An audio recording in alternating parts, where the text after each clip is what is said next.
This conference will now be recorded. Good morning and welcome to Radio Relay International Training Class number 2, Introduction to the RRI Traffic System. In this course, we're going to discuss the structure of the traffic system, talk a little bit about message formats, and hopefully go through some details that will enlighten the student to the value of these various components and methods. So let's get right into it, and I guess we'll start here with the with the obvious background information. So what's Radio Relay International? Radio Relay International was founded in 2016 as a nonprofit public benefit corporation dedicated to emergency communications preparedness. Our purpose is to enhance and further develop the national messaging layer. That is essentially the infrastructure that supports medium and long-haul message traffic communications for radio amateurs. Radio Relay International essentially supports two types of emergency response, one of which is organizational response. That is infrastructure support for local and state emergency communications organizations, local, state, federal agencies, and the like. Situations in which amateur radio is utilized to provide additional communications resources. And likewise, we also support individual response. That is, radio amateurs who may require basic messaging services in the absence of cellular networks, internet, and other telecommunications common carrier resources. So these might just be the individual who's needs to get a few messages out for himself, his neighbors, a community emergency response team organization, its SAR group, whatever the case might be. So you might see RRI and its member nets and associated nets as a ready-made infrastructure for both MCOM groups and individual radio amateurs. So the fundamental behind Radio Relay International and the traffic system is essentially survivability. We discuss this more in depth in the emergency communications planning class, but essentially our networks are designed to be part of that infrastructure that functions when all else fails. By definition, disasters are catastrophic, and the amateur radio service isn't required unless damage is sufficient to destroy or disrupt commercial and or government telecommunications infrastructure. Obviously, there are situations in which radio amateurs are used to provide value-added services, but our goal here is to ensure that we have a survivable network that's efficient, well-run, well-managed, and well-suited to both routine and emergency communications functions. And again, as we discussed in the emergency communications planning class, survivable networks are really the first and foremost responsibility of an emergency communications organization, in that they can facilitate the highest priority traffic, and they can facilitate the restoration of networks of greater flexibility or circuit capacity as response occurs and recovery occurs. So what are some of the benefits of RRI? Well, first and foremost, it's built around high-frequency networks. While there are VHF and UHF networks and gateways into our digital traffic network, for example, the foundation of RRI is really a high-frequency infrastructure. And the high-frequency infrastructure is essentially very survivable. There's no distributed infrastructure involved, no nodes. Essentially, it's a network of two-way radios that can communicate over significant distances, be it hundreds or even thousands of miles, over an all RF path. And so this combination of high-frequency networks and a network architecture that's rather open and accessible, and which supports improvisation in time of emergency, allows for a very effective emergency communications tool. And again, it is open in its nature. It's available to both individual users and MCOM organizations. And the way we manage circuit capacity is through message prioritization, and we manage interoperability through the use of the universal radiogram format. While it is open to all, message prioritization is what governs access in a disaster situation. And we'll get more into that as we dig into the universal radiogram format. And of course, within this context of the radiogram format and the architecture that supports it, we provide the necessary accountability and appropriate network management data associated with each message to facilitate not just accountability, but the service and reply processes that might occur in a disaster situation. So one of the benefits of RRI is we want to provide accessibility for what one might call the common denominator modes. These are the universal modes that are very basic and universal within the amateur radio service. So for example, radio telegraph nets are still widely used. And what you discover with these radio telegraph nets is that not only are they very survivable and resistant to propagation anomalies, but they're actually quite efficient in terms of message throughput, at least when they're staffed by proficient, experienced traffic operators. And so that combination of natural efficiency, the narrow bandwidth, the simple equipment, which is ideal for field operations or operations in hostile environments and the like, makes for a very survivable communications tool. So our radio telegraph nets are surprisingly efficient. As a matter of fact, you'll find that in many cases, a radio telegraph or CW net will clear more traffic per hour than a voice net. So CW remains very relevant. But again, the idea here is universality and accessibility. So along with these basic modes like voice and CW, one gets universal access, right? Almost every transceiver manufactured in the post-war era or even before is capable of transmitting and receiving a basic CW message. For example, you can take a small CW station, put it in a weatherproof ammo can or similar thing, a backpack, and you can transport it over long distances. And it's very simple. All you require is transceiver, antenna, battery or other power source, and a key. And not a lot of ancillaries, not a lot of additional cables. One common voltage requirement, typically 12 volts DC. You can power it from harvested lawn tractor batteries, disabled vehicle batteries for weeks on end. And you can essentially operate at low power levels with the same level of efficiency and readability that one might attain, say, with a single sideband transmitter operating at 100 watts.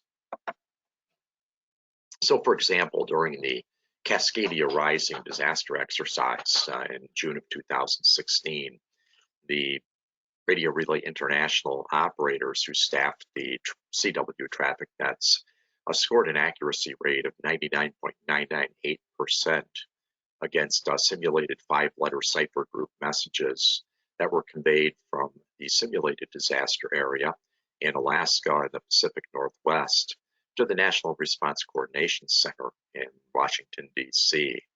Likewise, message propagation times through the network, that is, as measured from the time a message was presented for origination to the time that message appeared in the data stream at the National Response Coordinating Center, measured in the range of 10 to 15 minutes. And furthermore, CW proved more reliable than the automated digital network that ran in parallel, not just in terms of message propagation delays, but it proved actually slightly more accurate. The difference is somewhat de minimis, but the point being that CW achieved a comparable accuracy to automatic digital networks, and that obviously have built-in error checking. Of course, we also retain voice nets, and in this world of multiple digital options, one might ask, well, why do you need voice nets? Well, number one, everybody's got a microphone, and so they offer the advantage again of being a universal common denominator. Uh, the quantity of basic VHF, FM transceivers, high frequency transceivers that are capable of voice operations is significant. You can walk into any amateur radio station for the most part and find that you have HF single sideband capability or VHF FM capability, these common denominator modes. And as such, that gives one not just a large operator pool, but improved survivability. So if you look at the Hurricane Maria situation in Puerto Rico, for the first week or so, pretty much all of the communications coming out of Puerto Rico was using high frequency single sideband voice communications. So again, it's nice to say we'd like to use digital methods, but if you take a sample of amateur radio stations, you'll find that many don't have digital capabilities, or the software platforms and digital modes that are available varies across a wide variety of modes. So Radio Relay International wishes to retain these common denominator networks that are accessible using either CW or voice methods. So again, keep in mind these universal common denominators. Of course, we're not living in the past. Radio Relay International also operates an international digital traffic network. This is a hybrid mesh network through which message traffic can be uploaded. It automatically routes that message traffic to its destination state or country. And then from there, a digital traffic station can download that traffic and either deliver it or transfer it to either a common denominator mode, such as voice or CW traffic net, or another digital net operating, say, at the local or state level. So the hybrid mesh network is fully automated. It relies essentially on backdoor 1 through 3 methods. It's capable of backdoor 4 should it ever be authorized. And so the backbone is very fast, very efficient, and the DTS function, that is the gateway function that serves the local and state level, is backward compatible to a simple, inexpensive backdoor 1 capabilities. And again, the goal here is to not just improve message throughput and circuit capacity, but implement the automatic error correction and the other features that we've come to expect in an efficient digital network. So all 3 of these nets are harmonized to work together. They're also harmonized in such a manner that full interoperability is available between the voice, CW, digital circuits. And this is accomplished through a standard set of procedures and through the universal radiogram format. Now, the digital traffic network is built around a specific mode, that being backdoor. Backdoor offers the advantage of excellent automation capabilities. However, local and state organizations, be it at the traffic system level or at the MCOM level, are also welcome to build their own networks around other digital modes. These might be the narrowband digital modes that have become very popular, the sound card modes. And the interface process occurs through that digital traffic station function. That is, the digital traffic station function acts as a gateway between the digital traffic network provided by Radio Relay International and these local and state digital traffic networks built around other digital modes. So again, the idea here is that a message should be able to pass between any mode and any network layer, regardless of the mode utilized.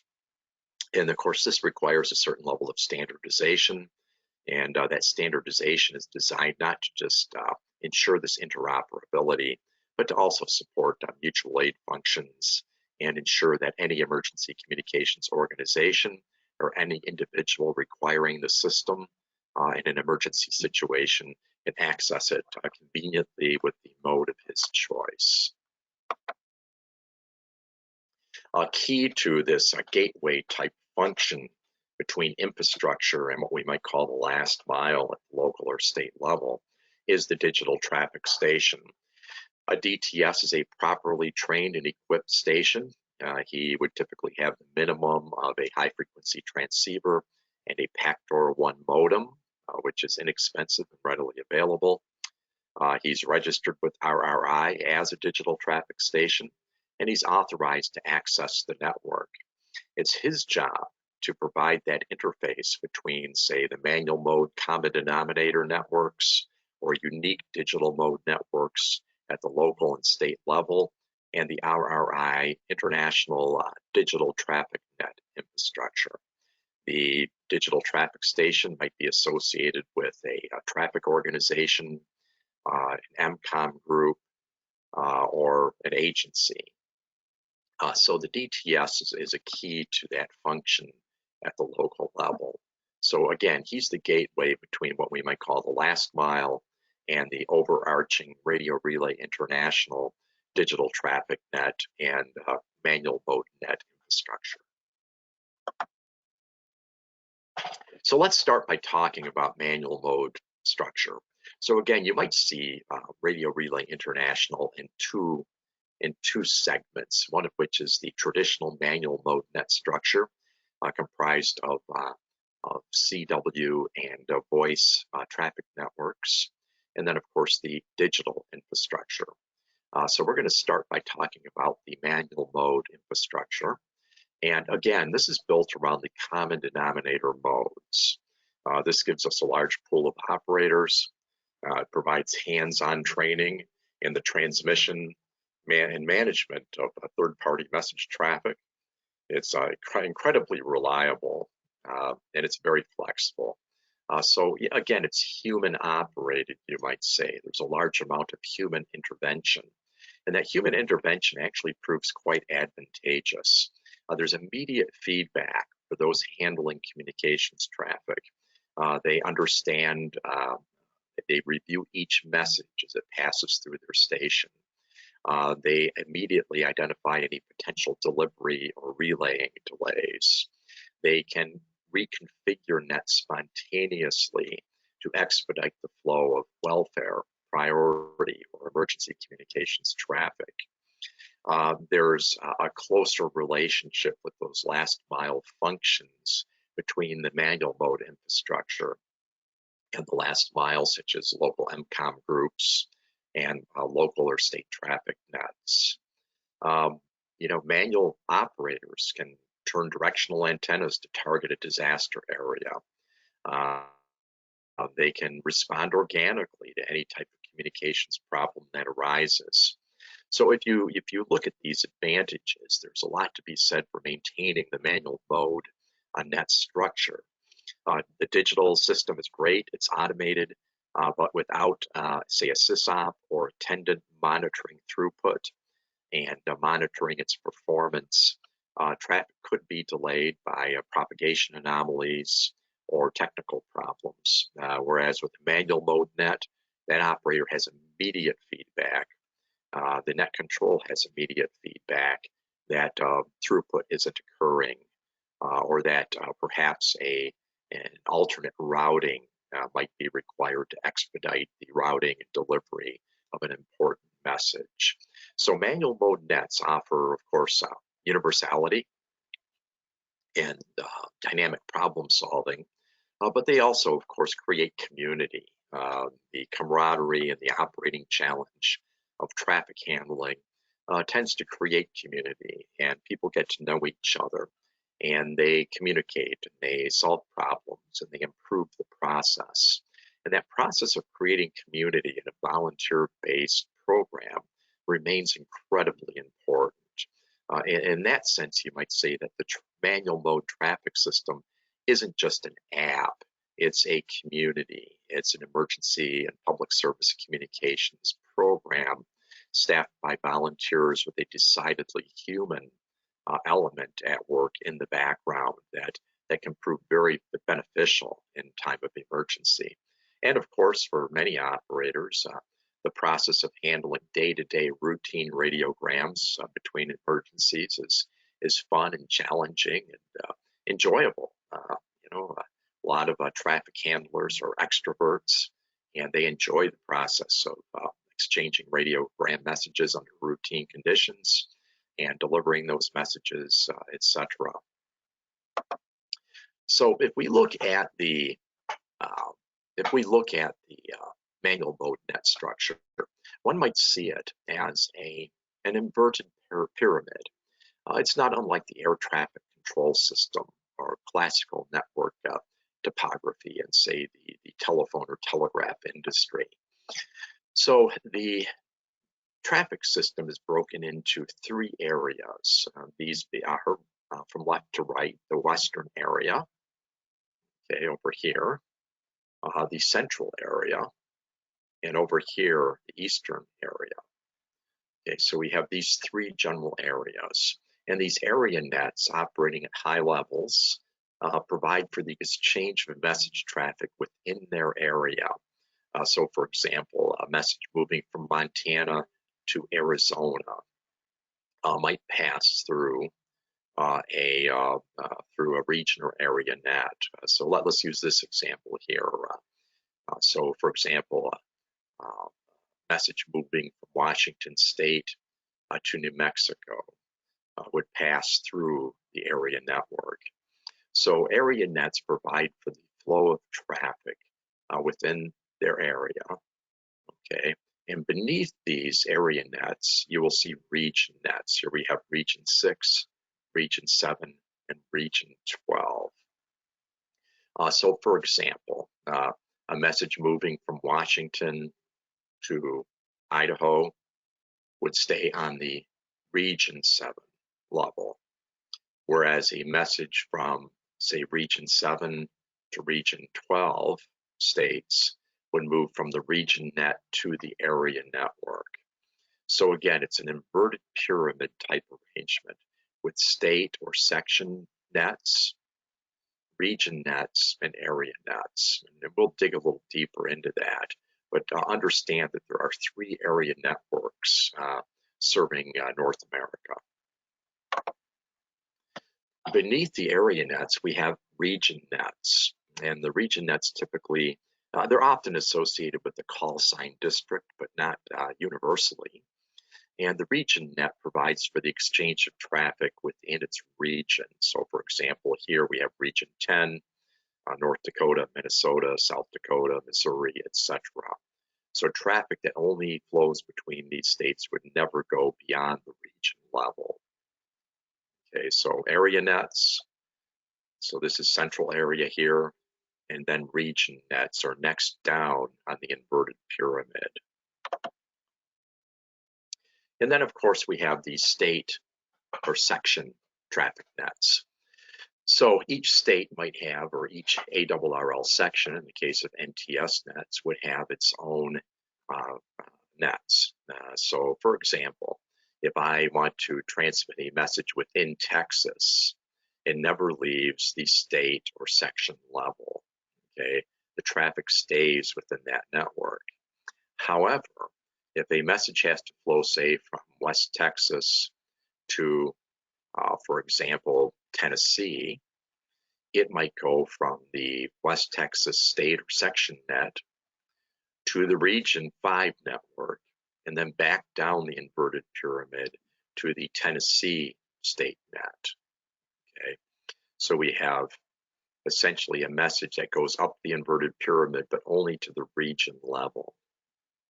However, if I need to send a message, say, from West Texas to Iowa, okay, that message may move from the West Texas state net to the region 5 net, then to the area network, okay, and then back down from the area network to the region 10 net, okay, and then to the Iowa state net.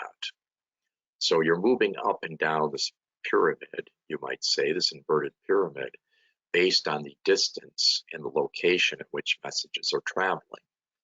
So you can see here, West Texas, in the latter example, to the region 5 net, to the central area net, to the 10th region net, to Iowa.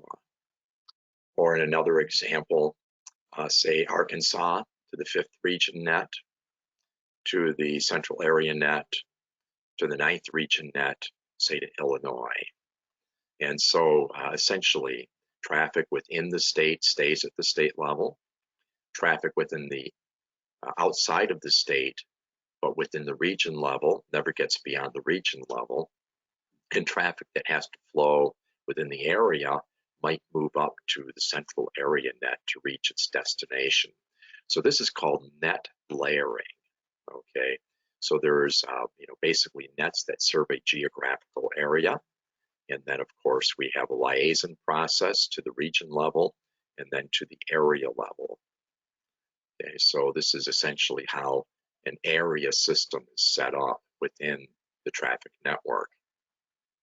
Now, as I mentioned earlier, there are 3 areas, and we'll delve into that here in a moment as to how the areas exchange traffic.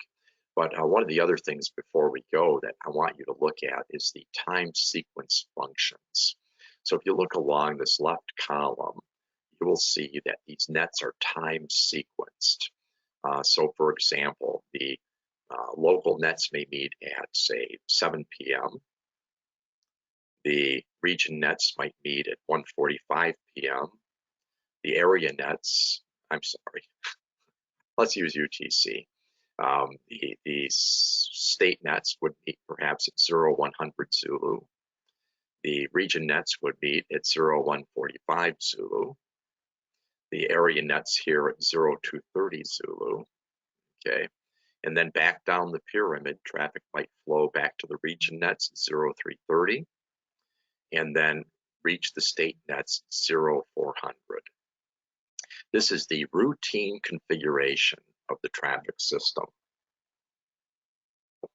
So this gives you an idea that the nets are not just layered by geography, but they are time sequenced. You might call it a time domain sequence occurs here as to when the nets meet. And this is ideal for the flow of routine communications traffic. Okay, now we'll talk a little bit later that we can reconfigure this process, bypass certain steps and so forth in an emergency. But for routine functions, this is a general concept of how traffic flows within the system. And you need to simply walk away remembering state traffic stays within the state.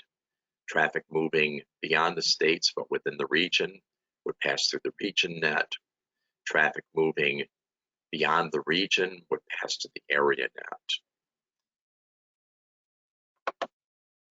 Now, if traffic has to move between areas, it's transmitted or transferred through what's called the inter-area traffic net function.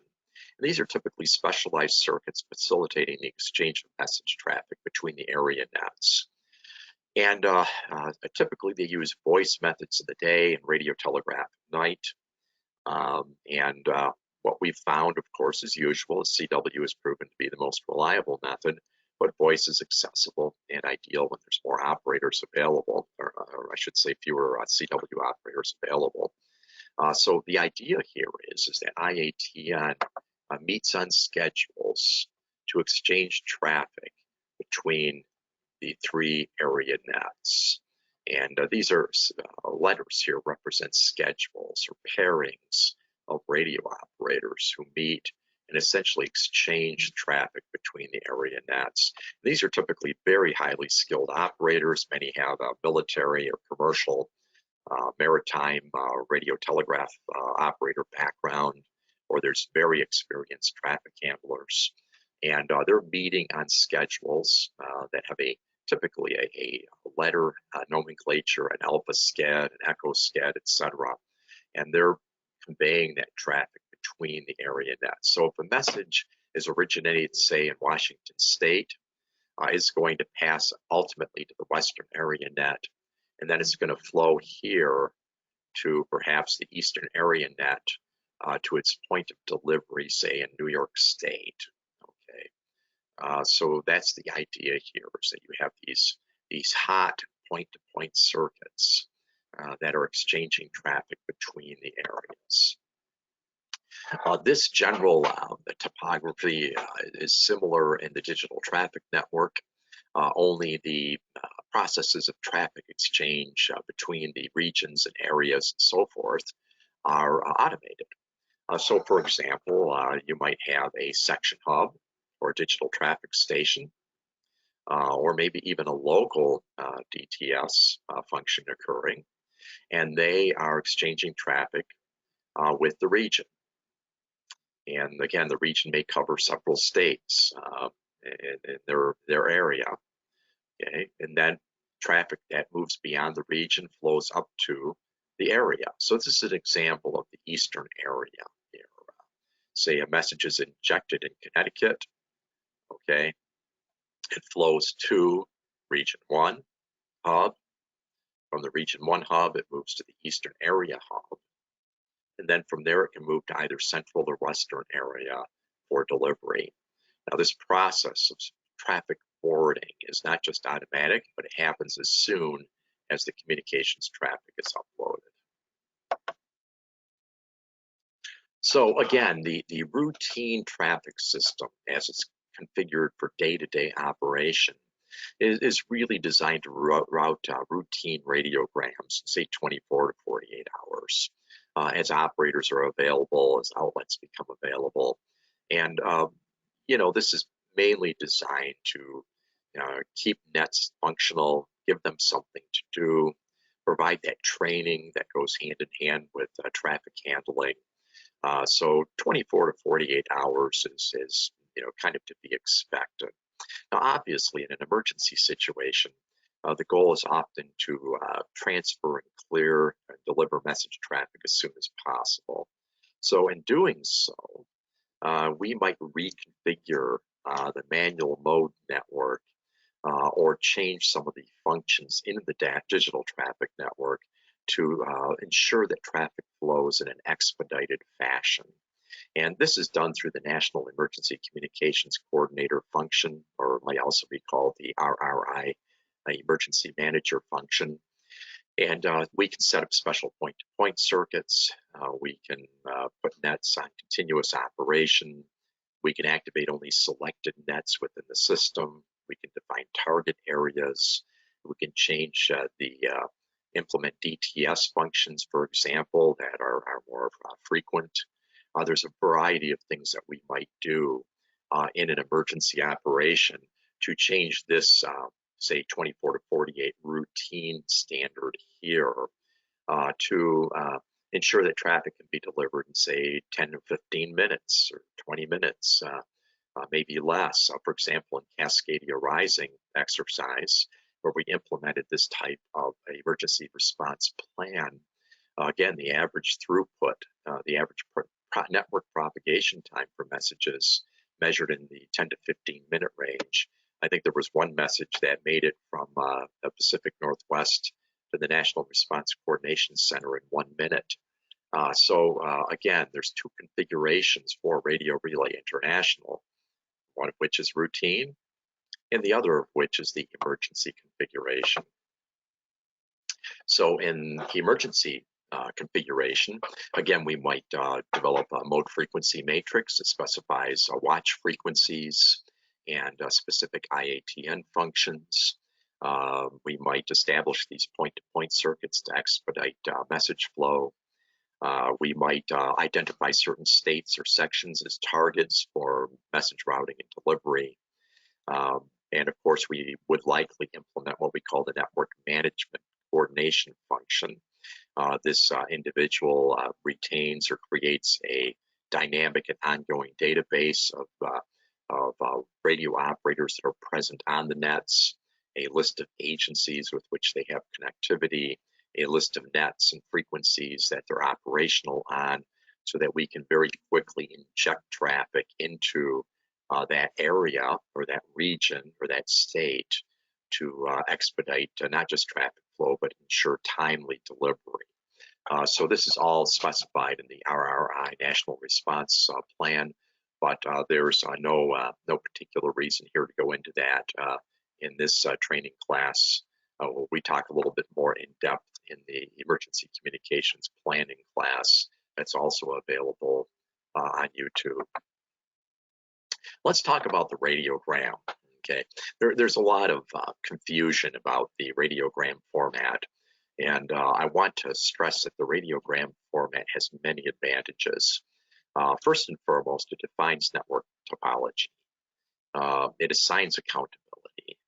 It places a message that's been originated in its proper temporal context. It identifies messages in a large file by message serial number. The methodologies ensure that the message content remains intact through the last mile, and it facilitates interoperability between modes and different radio networks and different radio services.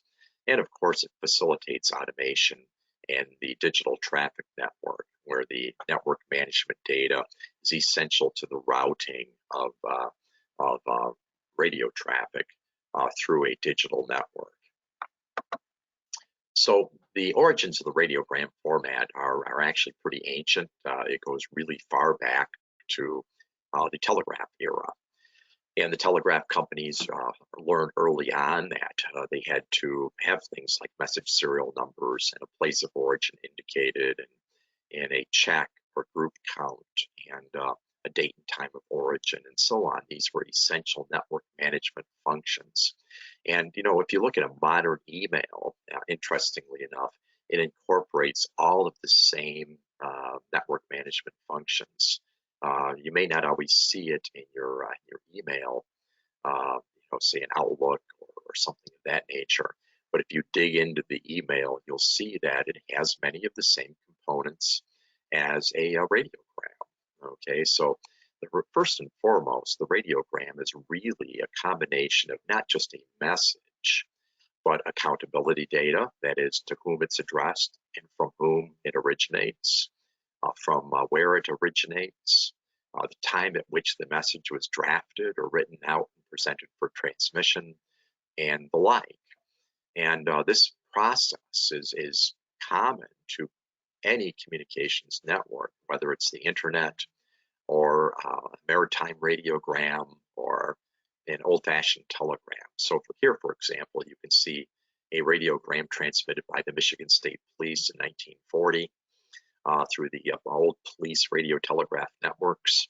And you can see it's got message serial number, a station of origin, a check or group count, a time of origin and date of origin, just like a standard radiogram. And each of these functions that you'll see in a typical radiogram have importance. So let's dig into this network management data in the radiogram and give you the apologetics for it so that you understand its value. So we're going to start with the message number. And essentially, a message number is assigned to radiograms in sequence. So you might start with message number 1 at the beginning of the year for routine radiograms. Or during a disaster operation, you might start with message number 1 and then assign a sequential serial number to each message that you originate from your station. So the message number is essentially a reference. Imagine, for example, that you're operating in your local emergency operations center, or you're operating at a Red Cross shelter, and over a period of, say, 24 hours, you're originating several hundred messages. If you do not have a message serial number and you receive a reply in reference to one of the messages that you originated earlier in the day or a couple of hours ago, you have to essentially dig through your message file, perhaps, to figure out which message the reply is in reference to. Or let's say, for example, you originate a message and it can't be delivered. Perhaps the person's not available, or they're incapacitated, or something of that nature. there needs to be a reference in that reply message. So, for example, I originate this message here in our example to Lieutenant Frank J. Navin at the Michigan State Police Emergency Management Division. And it's message number 213. Let's say, for example, in this case, I have an HXC handling instruction, which means I'm expecting a confirmation that it was delivered. That message, that confirmation of delivery, would simply say message number 213 delivered at a particular time. Okay, so he would reference message number 213. Or let's imagine that it can't be delivered. Maybe Lieutenant Navin is unavailable. Somebody can respond by saying reference message number 213. Lieutenant Navin unavailable, please provide alternate contact. This is far more efficient than digging through several hundred messages trying to figure out which one the reply refers to. So the message serial number is not an affectation. It's a very useful administrative tool. And in routine radiograms, you typically start with one at the beginning of the year, and you avoid large and unwieldy numbers. It's just simply 1, 2, 3, 4, 5, and so on until the end of the year. But in a disaster operation, you again can start with very specific message number 1 and just continue through the operation.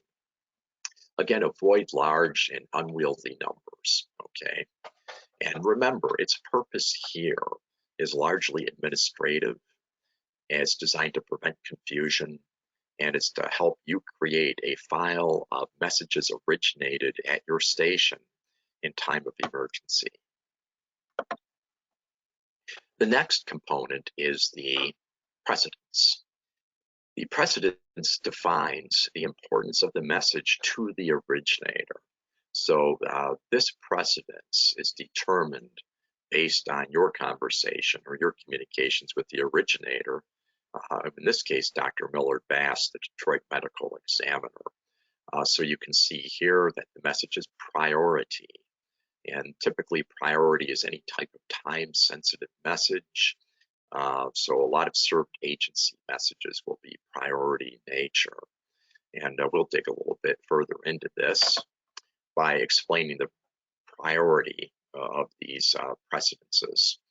So for example, a routine radiogram, which is just a message of general interest, thank you message, a birthday message would be considered routine, and it's of the lowest priority.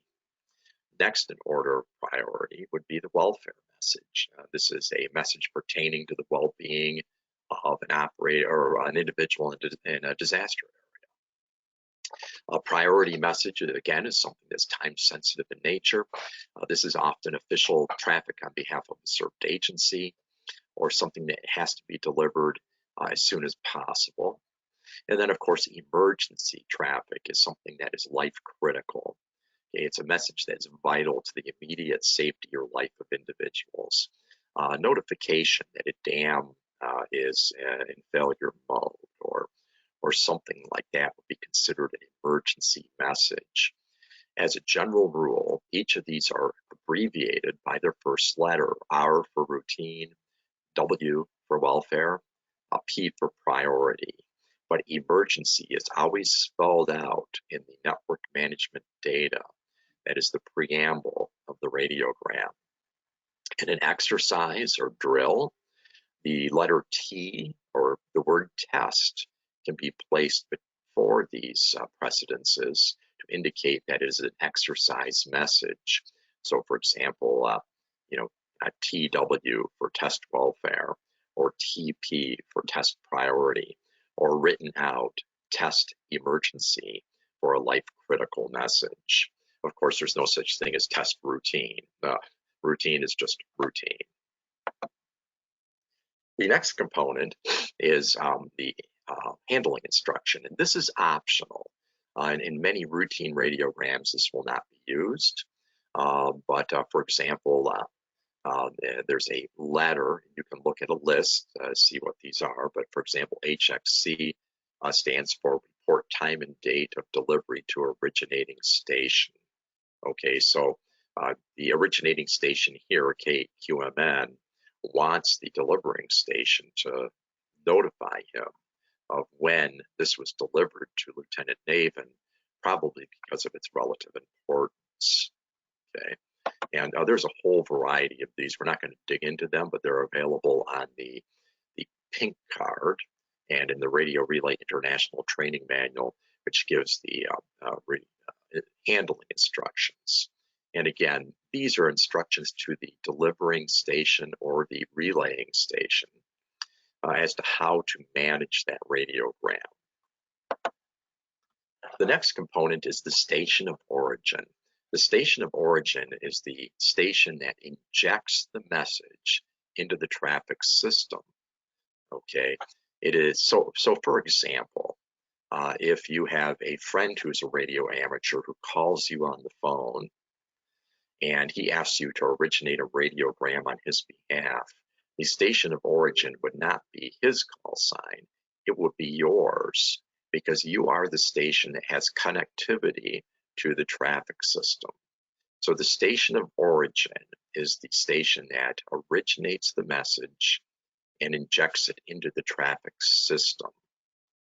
Okay, it's not necessarily fellow radio amateur's call sign who happens to call you on the phone. The concept here again is connectivity. Okay, this is essential network management data for routing and delivering service messages or replies. The check, or also called group count, is the number of words or groups in the text of the message. That is between the break here and the break here. So for example, in this case, we have 12 messages or groups. So we are, 12 words or groups. So we have 1, 2, 3, 4, 5 in the first line, 1, 2, 3, 4, 5 on the second line, and of course 2 on the last line. So 5 plus 5 plus 2 is 12. Okay. Many traffic handlers will transcribe or type either 5 or 10 words to a line to speed the calculation of this group count or check. And again, this is to ensure that the message is complete. And it works very much like a checksum in an automated digital network. Excuse me, please.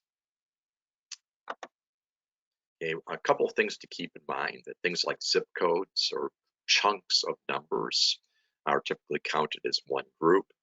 And likewise, acronyms or abbreviations are counted as one group. So in this case, a zip code, figures 629059 is one group. In this case, a telephone number without hyphens is 3 groups. So group 1 is 313, group 2 is 878, group 3 is 7100, or the abbreviation for Marine Corps Recruit Depot here, that is initials Mike Charlie Romeo Delta, is one group. And the abbreviation for Recruit Training Battalion, that is initials are Romeo Tango Bravo November, is a second group. You may also encounter ARL numbered radiogram texts, and these are covered in the RRI field manual and the training manual. But the ARL messages, when inserted into the text, would typically have ARL inserted before the check. And we're not going to cover that in great depth, but for example, if this had, let's say the message text instead of this was ARL 46, it is Foxtrot Oscar Romeo Tango Yankee 6, I spell Sierra India X-ray, ARL 46, it would be ARL 3. Okay, 3 words would be in the text, and ARL would be inserted here before the checksum.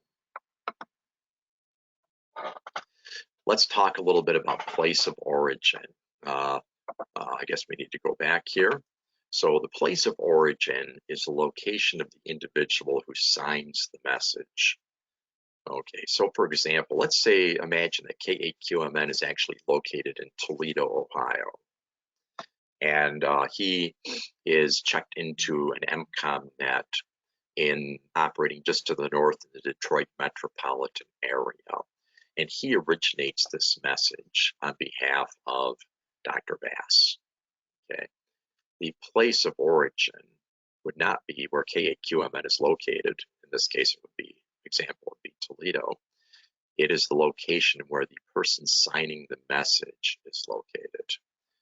Okay, and that's very important to remember. It's the addressee that you're serving here. The addressee needs to know where the message is coming from. He doesn't really care where KQMN is located. That's important for us for service messages and routing replies, but it's not particularly important here to Lieutenant Naven. So remember that the place of origin is the location of the person whose signature is associated with the message. It is not the location of the radio operator who injects it into the network. And almost invariably, it's going to be city and state. Maybe in some cases, country. We do have a traffic system that extends to Oceania, Asia, and of course, Europe. If the message was transferred from a non-RRI network, for example, Mars, or a similar type of network, you can add via and add, say, for example, that agency's network in the place of origin. So, for example, Paris Island, South Carolina, via Mars. Okay, so you're not going to encounter that a lot, but you may on occasion. The date and time group is very important. So let's start with the time of origin. It's always in four figures and the letter Z or Zulu. So in this case, the time of origin is 0103 Zulu, or in other words, Universal Time, or GMT as it's often called. Okay, now the time of origin is essentially always in UTC when practical to do so. The reason for this is that there are states that have more than one time zone. For example, Michigan has 2 time zones. I believe Indiana has 2 time zones. Nebraska. If you originate a message in local time and it moves across the state, or it moves between states, it may also move between time zones, and confusion can result. The temporal placement of a message, particularly in time of emergency, is very important. As an example, imagine that you're in a state EOC and you receive 3 messages in reference to number of beds available at a hospital. Okay, and you find that those numbers are changing. Okay, so maybe the first message says there's 12 beds available. The next message says there's 8 beds available. And the next message you receive says there's 24 beds available. You have to know the sequence at which those messages were originated, and you have to be certain of that sequence. So message, does message A supersede message B? Does message C supersede message A, and so on? So if you walk into an emergency operations center, you'll see that time is a very important function in the emergency management process. Data has to be placed in temporal context in order to properly respond and make decisions about resource allocation or any number of other emergency management functions. So the time of origin, okay, is in universal time to prevent confusion when messages pass between time zones. And it's always the time at which the message was drafted by the originator, that is the person who signs the message, and presented for transmission. It's not the time you get around to typing it into your digital system. It is not the time you finally get around to transmitting it on the air. It is the time the message was drafted and presented for transmission by the person who signs the message. The date of origin is also in universal time.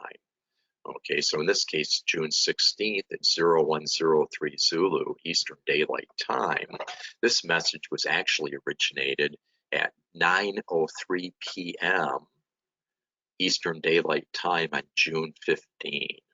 Okay, so the new radio day starts at 0001 Zulu. It does not reflect local time.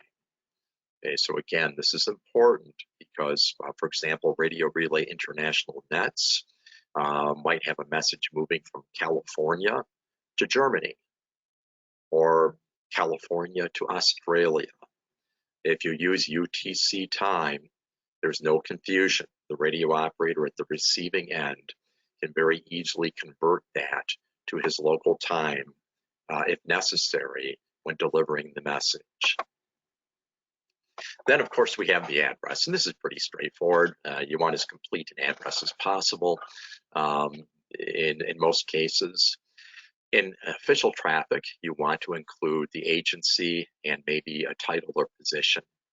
So in this case, we have Lieutenant Frank J. Navin, Michigan State Police Emergency Management Division, and a complete address. Now, in some cases, you will know, for example, state EOC is present on your net, right? So in this case, the state EOC's call sign is Whiskey Sierra 8 Echo Oscar Charlie. You can see that here in the lower right corner. In some cases, you can use that call sign as the address. So it would be Lieutenant Frank J. Navin, Michigan State Police Emergency Management Division, care of, okay, or C/O. I spell Whiskey Sierra 8 Echo Oscar Charlie. Okay, so if you know you've got connectivity to that agency's facility, you don't necessarily need the full address. It is important, though, to understand that for many radiograms, you need as complete an address as possible. And any message entering the digital traffic network must have the zip code. The zip code is used by the digital traffic network to facilitate the routing function. So again, as complete an address as possible, particularly for routine traffic. Served agency traffic should include a title and agency when possible in both the address and the signature. The zip code is essential regardless of mode. Okay, again, we have interoperability. So you always include a zip code for messages, again, unless you're communicating directly with that facility on your network. And the zip code is used by the digital traffic network for routing. Remember, a message may be originated via CW or voice, but it may be transferred to DTN to facilitate or expedite message routing and ultimate delivery. Up-to-date phone numbers are extremely important, particularly for routine radiograms. I mean, there's so many bad phone numbers out there now that a good phone number and even an email in the address can be very helpful for effecting delivery.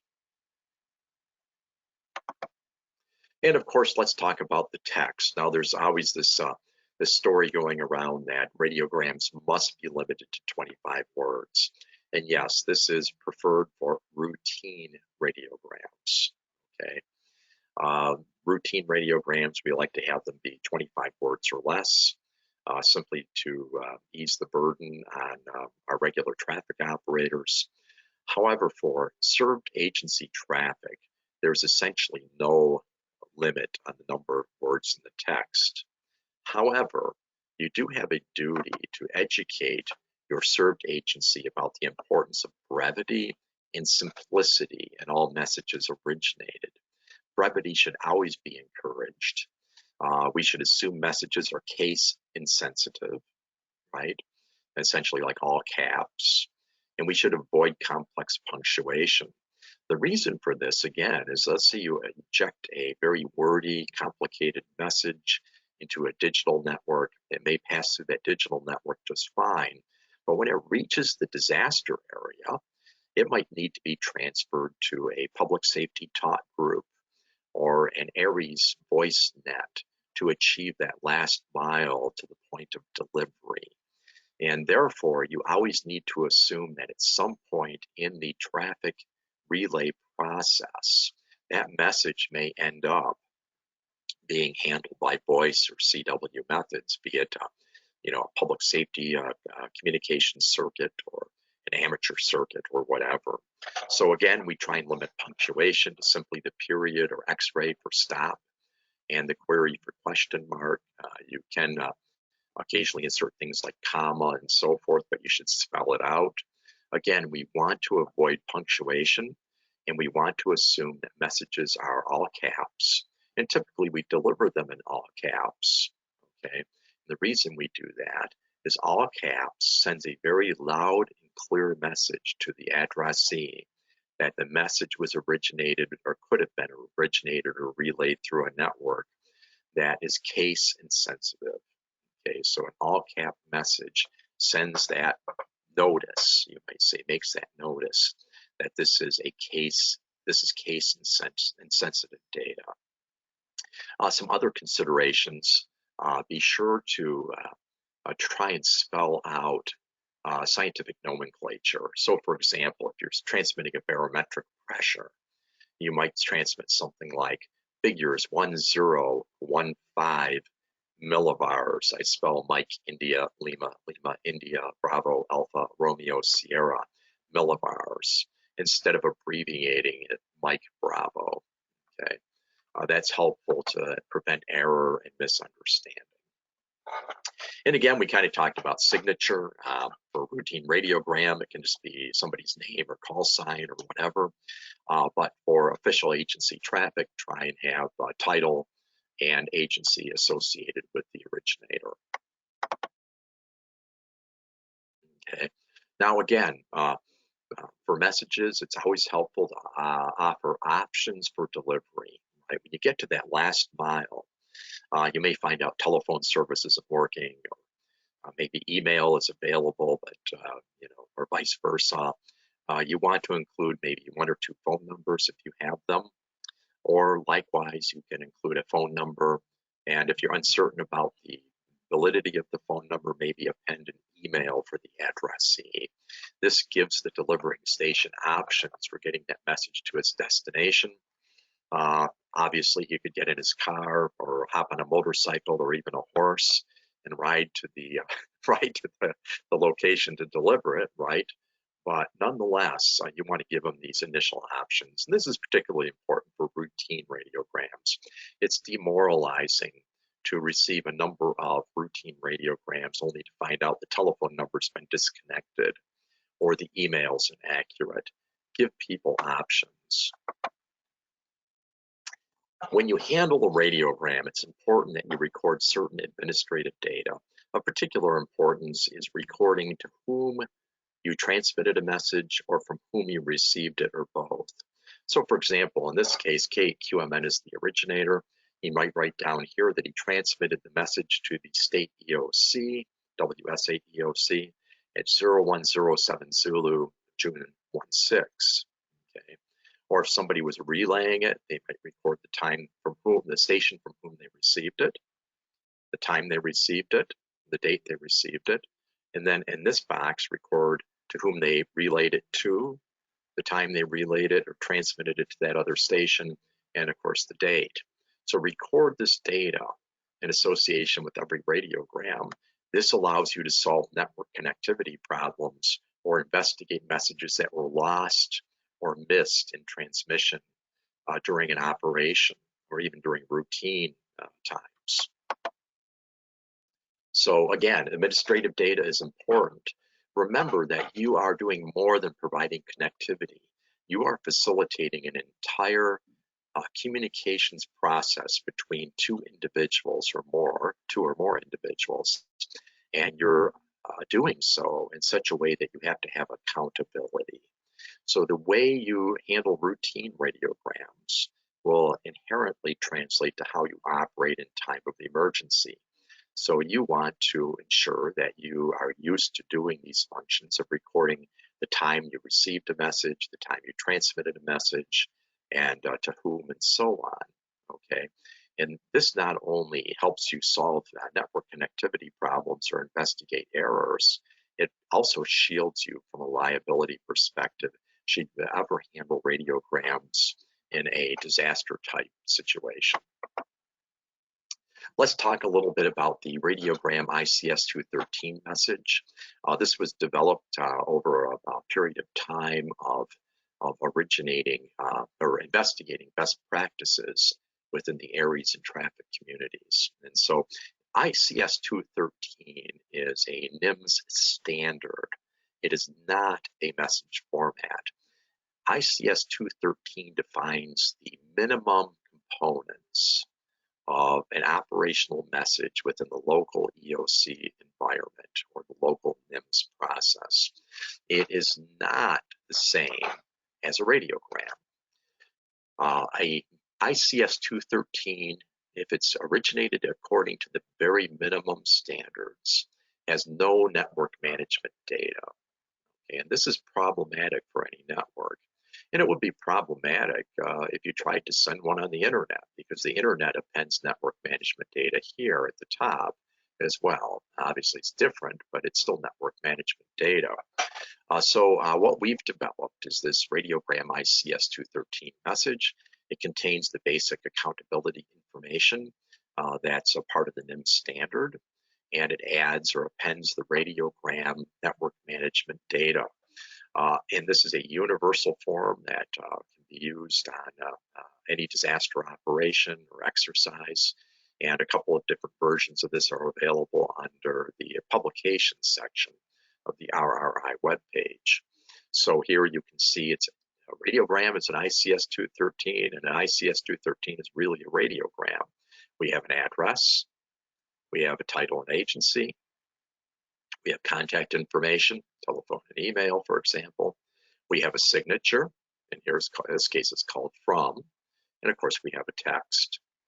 So really, an ICS 213 is a radiogram, but it's a radiogram without the necessary network management data. So this form fulfills both requirements. It functions as a radiogram, and it's in the general ICS 213 sequence that's familiar to many served agencies. And so you transmit it just as you would a radiogram. You transmit the preamble and address first, you transmit the text second, and then you transmit the signature last. So for example, message follows: number 6, priority, Whiskey Sierra 8 Echo Oscar Charlie, 2-1, Lansing, Michigan, 1322 Zulu, March 27. Initials Lima Tango, Linda, Martin. I spell Mike Alpha Romeo Tango India November Martin. Figures 2330, Knapp. I spell Kilo November Alpha Papa Knapp Street, Detroit, Michigan. Figures 48203. I made an error here, didn't I? I didn't read. Let's start that over. Message number 6, priority, Whiskey Sierra 8 Echo Oscar Charlie, 2-1, Lansing, Michigan, 1322 Zulu, March 27. Initials Lima Tango, Linda, Martin. I spell Mike Alpha Romeo Tango India November. Initials Delta Papa Delta. Operations. Figures 2330. Knapp. I spell Kilo November Alpha Papa Knapp Street, Detroit, Michigan. Figures 48203. Figures 313. Figures 878. Figures 2100. Linda dot Martin @ initials Delta Papa Delta .gov break. Manual mode system operates on a principle of layered networks, which are time sequenced to facilitate routine traffic flow across country break. Initials Sierra Golf Tango, Ron, I spell Romeo Oscar November, Ron Wojciechowski, I spell Whiskey Oscar Juliet Charlie India Echo Charlie Hotel Oscar Whiskey Sierra Kilo India Wojciechowski. Initials Mike Sierra Papa, initials Echo Mike Delta, logistics, break end no more, over. So again, transmitted just like a radiogram, but it just happens to be transcribed on the form in a slightly different sequence. So again, you look at these, and again, radiogram ICS 213 message is the ideal solution for many who want a message delivery format or origination format that looks a little more typical of what you might encounter in an EOC. But again, an ICS 213, this minimum standard can be exceeded. And in this case, we exceed the minimum standard in order to add the network management data that's critical to the functioning of a medium long haul communications network. And also, again, even at the state or local level, this provides a lot of additional benefits and accountability. So let's ask this question. This might be another way. Instead of asking why exercise the entire system, let's ask why we handle routine traffic. Why do we have birthday radiograms or something of this nature? Well, the idea, of course, is to exercise the system. Essentially, when you handle a routine radiogram with its unpredictable content, you are engaged in a drill that trains you to handle important agency or individual messages in time of emergency. And so this provides maximum training benefit across the system. It also keeps nets active. It gives people a reason to check in.